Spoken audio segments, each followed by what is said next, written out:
church so strict when it comes to marriage? Thank you for asking. That's a very good question.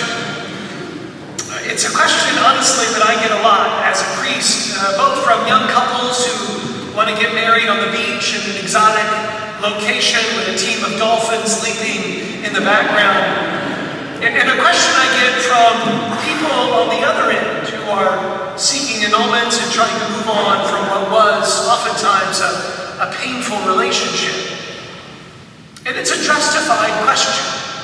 It can feel like there are a lot of kind of hoops to jump through in order to do something that you're really excited about or really ready to get over. All those forms, all the questions, all the details, it can all seem a bit much just to start life with someone that you love. Is all that really important? Yes, the church would say. Yes. It is really, really important. It's important, first of all, because we respect human dignity, even when the person who is making the request may not be respecting their own dignity. If your child comes to you saying that they want to learn how to snowboard by going down the steps that lead to the basement, because you respect their dignity and you love them, you would say, let's not do that.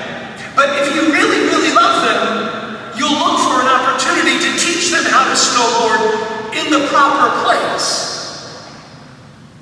The church cares about her children, and she wants them to live according to the dignity that is theirs, that is ours.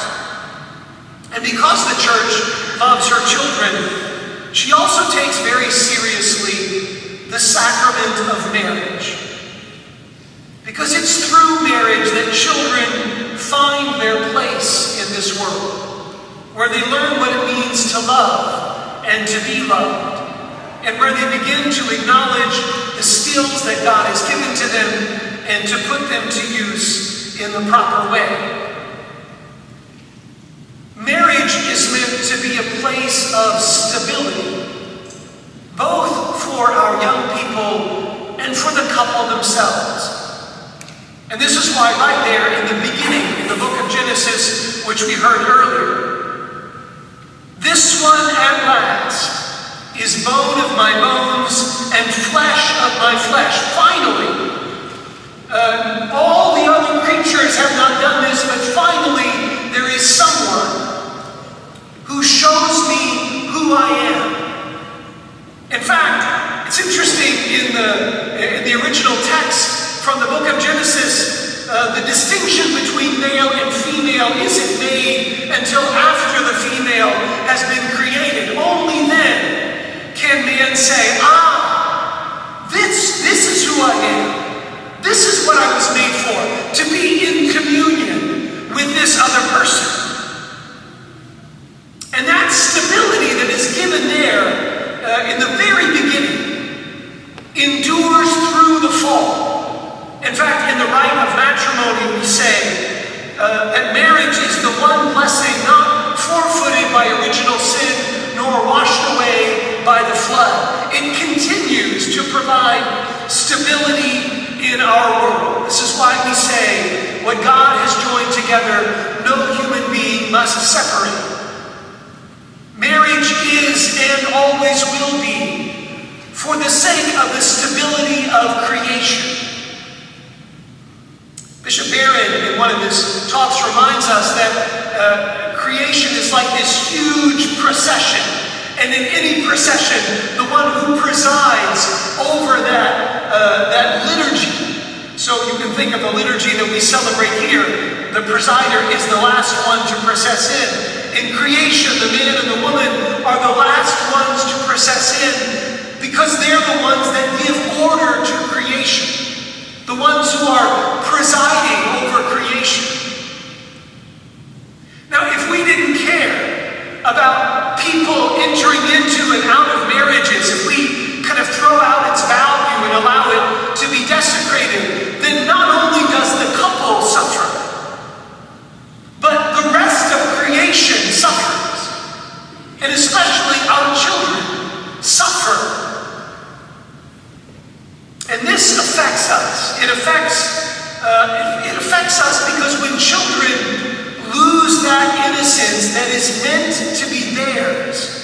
that is meant to be safeguarded and defended, then we forget what it means to be childlike. When Jesus says, unless you become like children, you will not enter the kingdom of heaven. If we don't have children who are innocent and protected, thank you, then it's hard for us. It's hard for us to understand what it means to become childlike.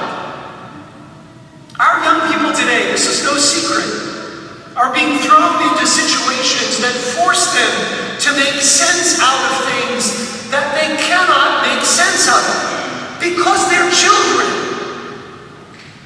With no parents to guide them, or not knowing who will be sleeping in their house that night, or who's going to be with them in the morning. They're thrown in front of TVs and iPads that don't help them to deal with the struggles that they're facing. In the same way that in the book of Genesis, God says it is not good for the man to be alone. This is also true of children. It is not good for the children to be left alone, to be left to face the struggles of this world with no one to explain them.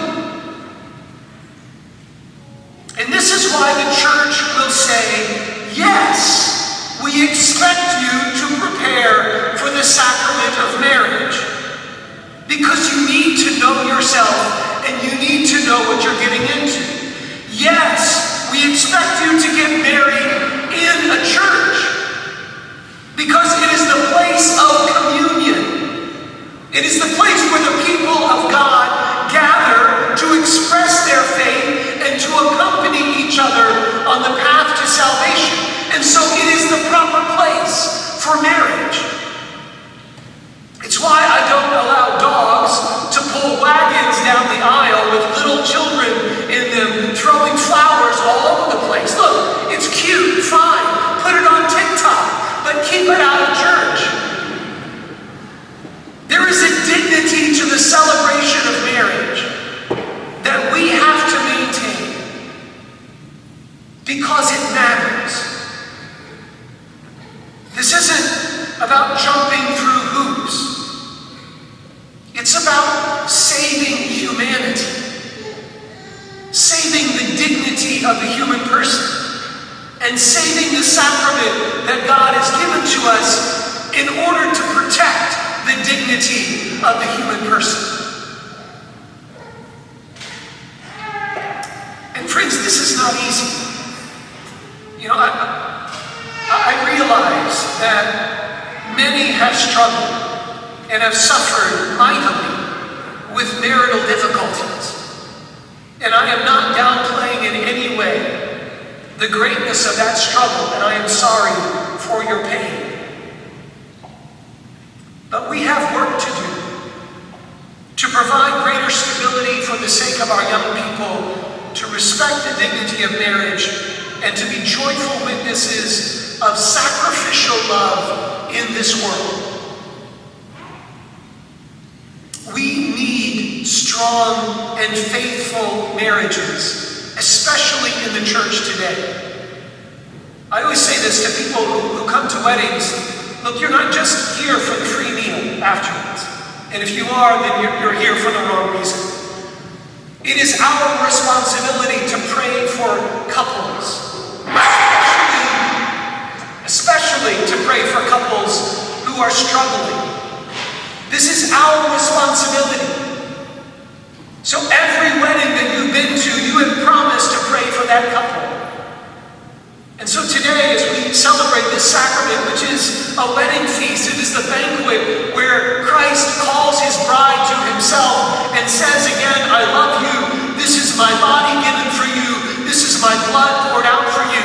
Today, let's pray for all couples, especially those that are struggling, that God can restore a sense of unity and bring reconciliation and peace, so that married couples in our world can remind us of the love that Christ has for us, and that we can share that love with with our brothers and sisters.